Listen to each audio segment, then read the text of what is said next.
Kurto Bilubis. Saya dari Fakultas Pertanian, Prodi Peternakan. Di sini saya akan menjelaskan tentang Tractus digestivus pada Gallus-Gallus domesticus. Jadi yang pertama itu ini.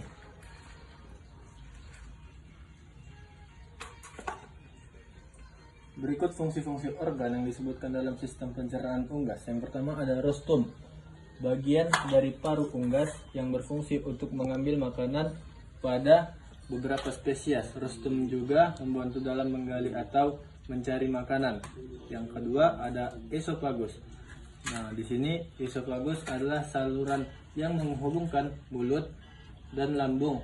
Fungsi utamanya adalah untuk mengangkut makanan dari mulut ke proventriculus. Nah, yang ketiga ada crop.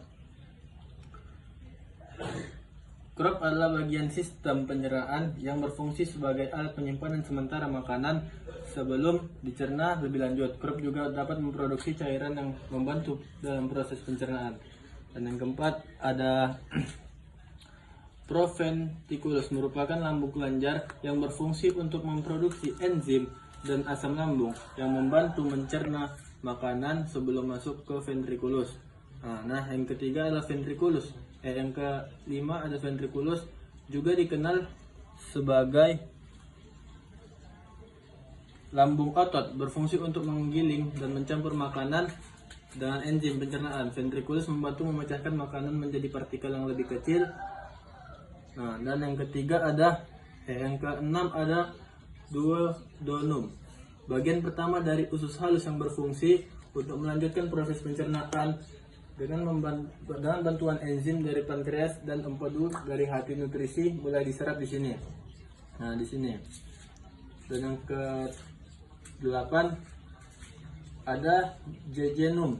Nah, jejunum bagian tengah dari usus halus yang berfungsi untuk menyerap nutrisi lebih lanjut dan dari makanan yang dicerna. Nah, yang ke-9 ada ileum, bagian terakhir khusus yang berfungsi untuk menyerap nutrisi, mengalirkan sisa makanan ke cecum. Nah, dan cecum, ini cecum, bagian dari usus besar yang berfungsi untuk memfermentasikan sisa makanan yang tidak dicerna serta menyerap air, garam, mineral. Nah, yang setelah itu ada rektum. Rektum adalah bagian akhir dari usus besar yang berfungsi untuk menyimpan fases sebelum dikeluarkan dari tubuh.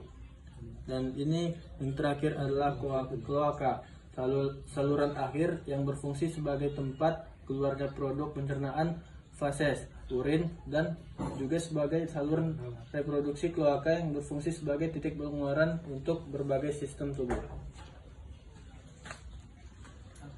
Demikianlah penjelasan dari saya. Mohon maaf ada kesalahan yang tidak disengaja. Berakhir, assalamualaikum warahmatullahi wabarakatuh.